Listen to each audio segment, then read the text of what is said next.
Jeshi la polisi limefanikiwa pia kumshikilia mtu aliyefahamika kwa jina la Unique Adolf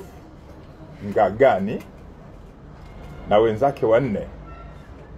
kwa tuhuma za kumiliki akaunti za mtandao wa TikTok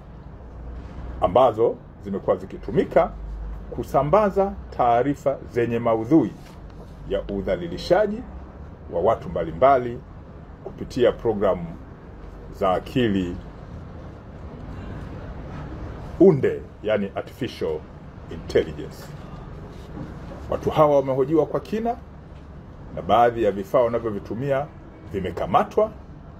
na hatua za kisheria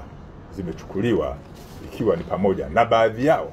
tayari kufikishwa kwenye mahakama za kisheria za Tanzania, yani mahakama ya Kisutu.